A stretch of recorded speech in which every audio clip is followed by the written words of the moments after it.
Okay, let's unpack this deep dive. Today we're diving into something really quite special, Hmm. a grape variety with a pretty wild history and a taste profile that's genuinely making waves. Pineau. Absolutely. We've gone through the material, Hmm. articles, research notes to really get under the skin of this fascinating ancient grape from France's Loire Valley. Right. And our mission here isn't just to list facts. We want to understand why. Exactly. Why now? Why is this grape having such a powerful resurgence? What makes it so incredibly distinct? And, what should you know if you see a bottle on a wine list and think, should I try this? It's quite a story. It takes us from, well, being appreciated at court all the way to the brink of disappearing Wow. and then back again. And if there's one characteristic that really spreads through it all, it's that signature note, The white pepper. that white pepper. Exactly. So let's start right at the beginning. How far back does the story of Pineau actually take us? Well, the sources show this grape has a seriously long history in the Loire. I mean, really long. Like how long? There are mentions of it being present way back in the 9th century. The 9th century. Mm-hmm. That puts it among some of France's truly ancient, established varieties. Wow, that's almost unbelievable. And there's even a bit of a medieval legend attached to its name, right? There is, yeah, a popular story anyway. It suggests its arrival, or maybe its significant planting, ties into the 11th century. Okay. The legend goes that the Knights of St. John, the Knights Hospitaller, might have brought it back from the Crusades. No kidding. Yeah, and planted it near their commandery, the Commanderia Dioni.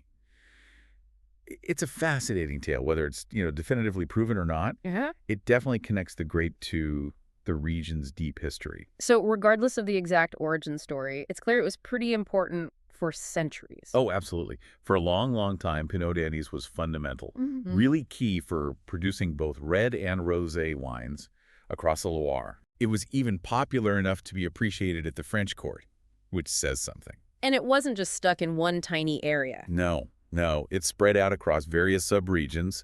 We see it cultivated in Anjou and Touraine, but it really became particularly prominent, almost a signature red grape in the Vendomois area. Vendomois. Okay, I'm making a note of that one. Good idea. But then, well, came the 20th century, and the story takes a bit of a downturn. Ah. We learned it faced a significant period of decline. I mean, it almost disappeared entirely. What happened? What went wrong?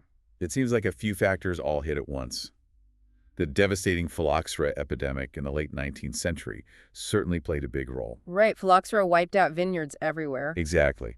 Yeah. And when vineyards were replanted, growers often, well, they didn't choose Pineau d'Ani. Why not? Why the hesitation to replant this, historical grape?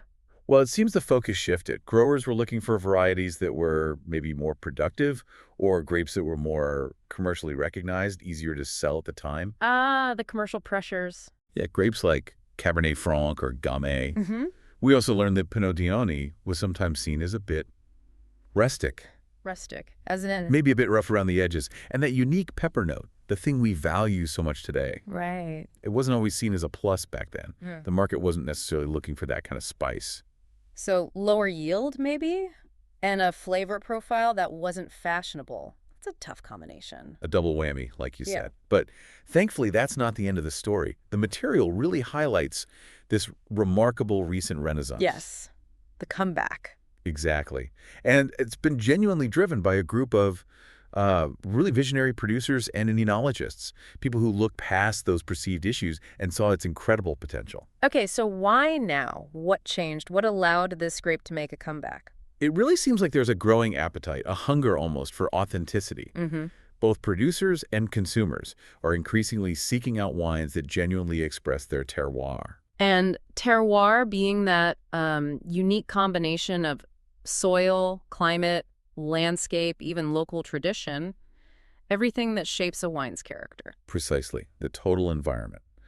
And producers, especially those who started adopting organic and biodynamic farming, Right, that movement. they discovered that Pineau d'Ani, with its sort of natural resilience, is actually particularly good at reflecting that sense of place. Interesting. And that distinct white pepper note, once seen as maybe a drawback, now it's celebrated precisely because it's unique, because it speaks so clearly of the grape and where it's from. It became a marker of singularity, of identity. Okay, this is where it gets really interesting. The material points to a key figure, someone pivotal in this Renaissance, someone who wasn't afraid to kind of forge their own path. That would almost certainly be Jean-Pierre Robinot. He really stands out as a pioneer in this whole movement. And he chose a rather unconventional place to set up shop, didn't he? He did, yeah. He's based in Le Mans, which is actually located outside the traditional appellation system of the Loire. Right, and an appellation system, just for anyone less familiar, is basically a protected geographic area with specific rules. Exactly. Rules about which grapes you can grow, how you make the wine, Yeah. all designed to ensure quality and that regional identity. Got it. So because Robinot chose to work outside those specific geographic and rule boundaries, Yeah. his wines fall under the broader Vin de France designation. And that choice, it seems like it gave him a lot of creative freedom. Oh, immense freedom.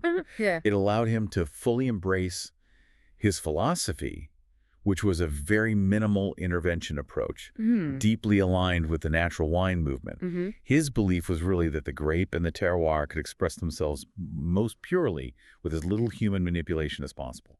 Let the wine speak for itself, And his impact, was it significant? Hugely significant. Yeah. His work became a crucial reference point. He showed everyone what was possible with Conodani when you trusted the grape, trusted the land.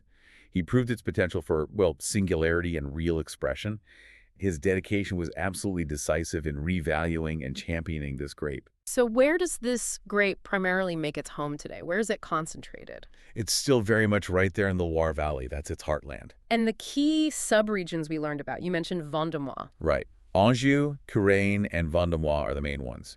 And each offers a slightly different take on the grape. How so? Well, Anjou, historically important, has really diverse soils. You find schist, clay, even some volcanic tracing. Oh, okay. The wines from there can show a kind of maybe rustic elegance, red fruit, that subtle spice, and often a distinct mineral touch. And Touraine, you said that was different. Yeah, it's a more extensive and varied landscape overall. You find limestone, that famous tuffeau. Ah, yes, the cave houses. Exactly. And also dense clay, stony, select soils. This diversity allows for a range of styles, from lighter reds to really vibrant rosés. Wines from Touraine tend to clearly show that white pepper, along with raspberry, cherry notes, all lifted by this lovely, refreshing acidity. And then Vendomois, which you call the epicenter. Yes. This seems to be where many feel Pineau d'Iony reaches its peak expression.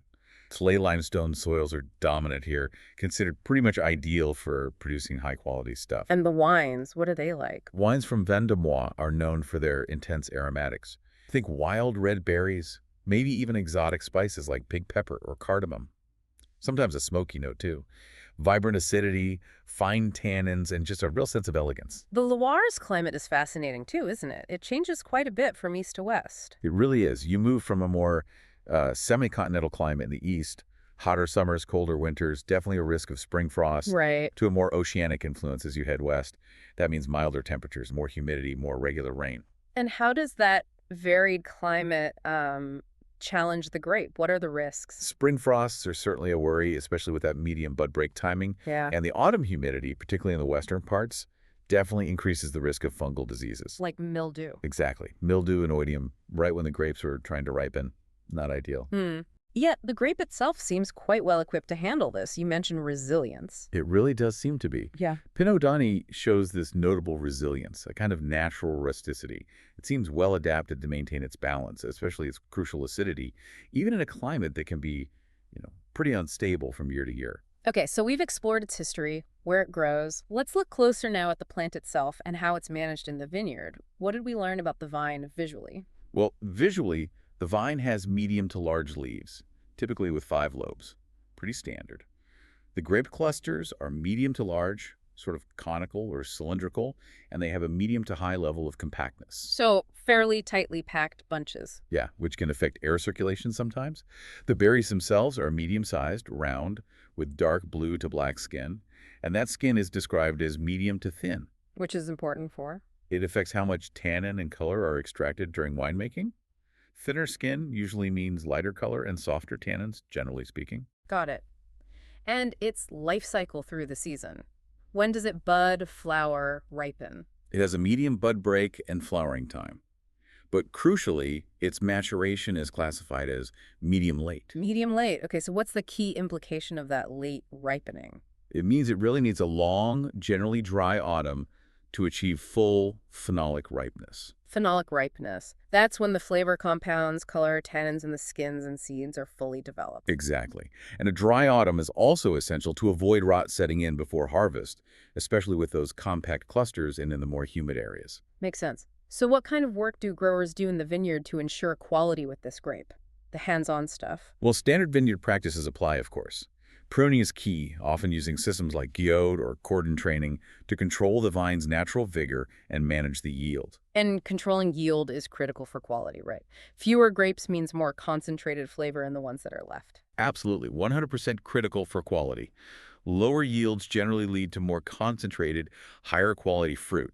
We learned that practices like green harvesting, Which is removing some immature bunches early on. precisely, that's used specifically to achieve this concentration.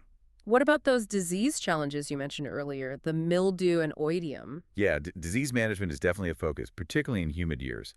Strategies include really careful canopy management, things like removing leaves or trimming shoots. Do you get more airflow? Exactly. Improve air circulation around the clusters, making them less susceptible. Growers also use biological control methods and, targeted judicious use of treatments when absolutely necessary. It sounds like the growing movement towards sustainable and organic practices really suits a resilient grape like this one. It absolutely does. We saw that this trend aligns really well with the grape's natural resistance. It allows producers to work with less intervention, which many believe helps the terroir express itself more clearly in the final wine. All right, the grapes are harvested. Now let's talk about the transformation in the cellar.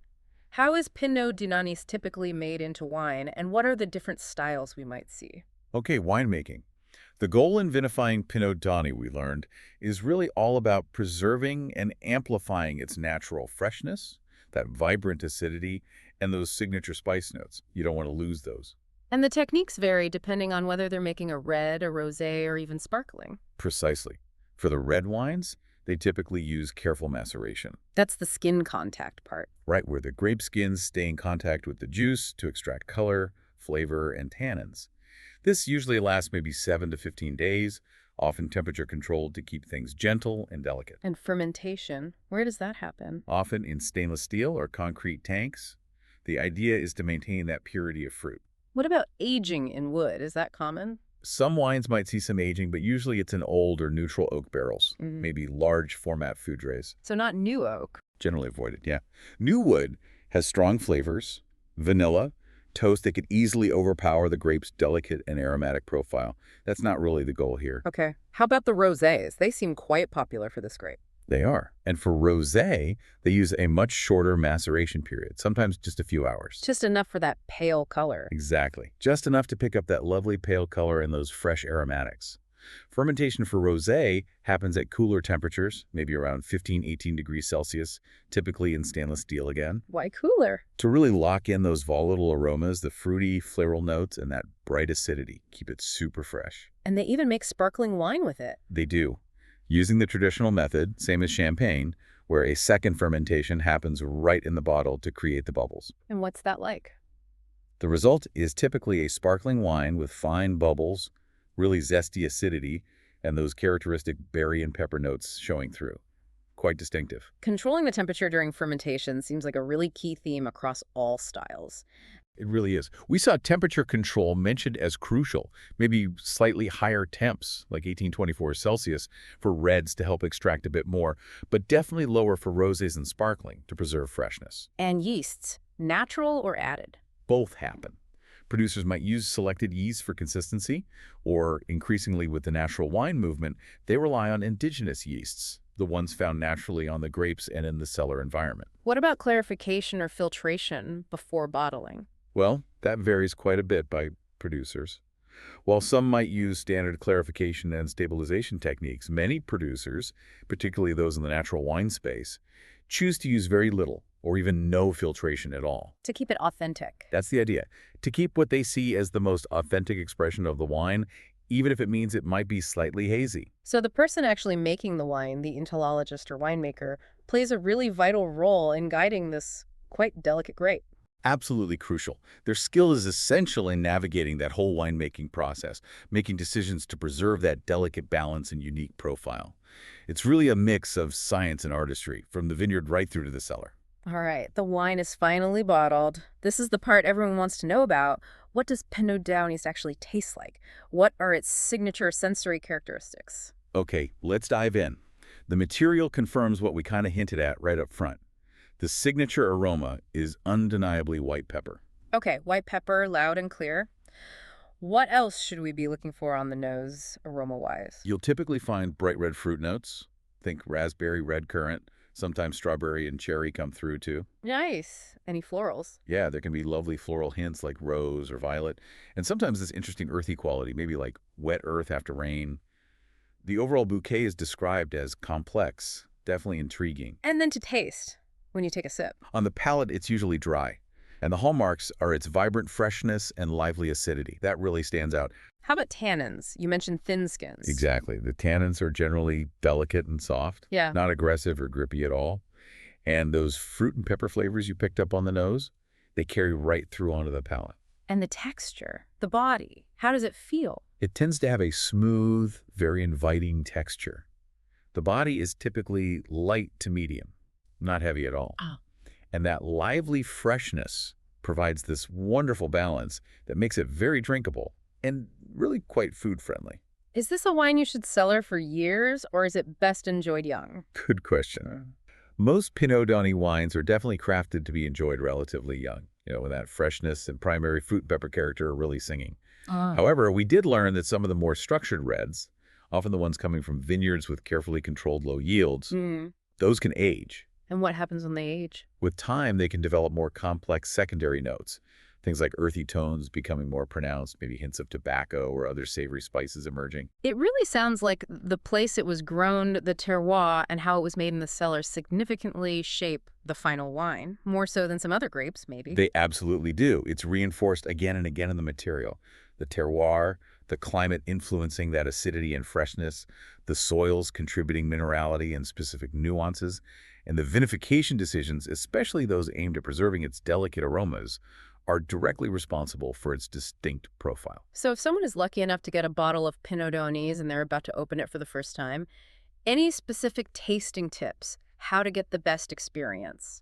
Definitely. Serving temperature is important, maybe more so than people realize, to bring out its best. Okay. For the reds, serve them slightly cool, around 14 to 16 degrees Celsius, which is roughly 57 to 61 Fahrenheit. Not room temp, usually. And the rosés and sparklers? Those are best chilled colder, definitely. Yeah. Around 8 to 10 degrees Celsius, so 46 to 50 Fahrenheit. What about glassware? Does the glass shape matter much? A medium-sized glass would be ideal. Something like a Burgundy or Pinot Noir glass works well. That bowl shape helps capture and concentrate those lovely, delicate aromas as you swirl it. And does it need time to breathe? Aeration, decanting. For most versions, especially the lighter reds and rosés, it's not strictly necessary. But some of the reds, particularly if they have a bit more structure or maybe seem a little tight right out of the bottle, might benefit from just a brief decant, maybe 15, 30 minutes. Just helps them open up and release their aromas a bit. Okay, it sounds incredibly unique and versatile. Let's talk about pairing it with food. We heard it called a gastronomic wildcard earlier. It truly seems to be. Its versatility comes from its ability to complement a really wide range of dishes without just dominating them. It plays well with others. And what is it that makes it such a good partner at the table? What are the key characteristics? Two main things, really. First, its vibrant acidity acts as a wonderful palate cleanser. It can cut through richness in food beautifully. Okay, acidity. And the second? That delicate spice note, the pepper.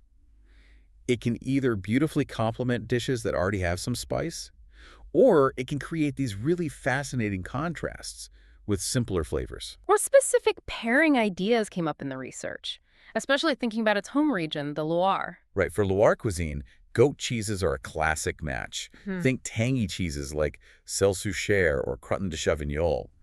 The wine's acidity just matches the cheese's acidity perfectly. Makes sense. What else? River fish, like perch or carp, especially if they're simply grilled or served with herbs.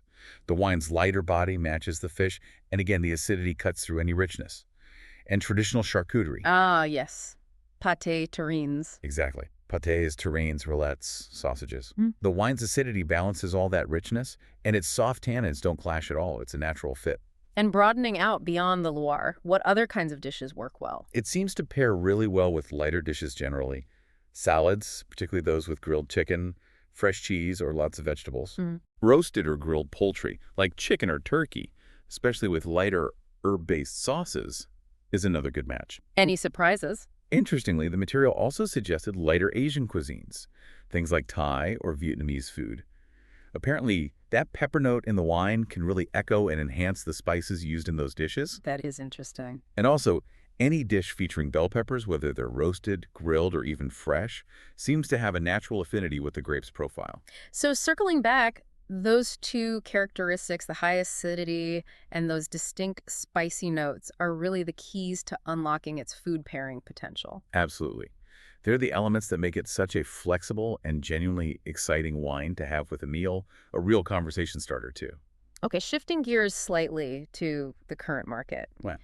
Where does Pineau stand today, and what does the future seem to hold? It feels like it's getting more attention lately. It's definitely gaining recognition globally. We're seeing it noticed more and more by sommeliers, by wine critics, and by enthusiasts who are actively looking for something different, something authentic.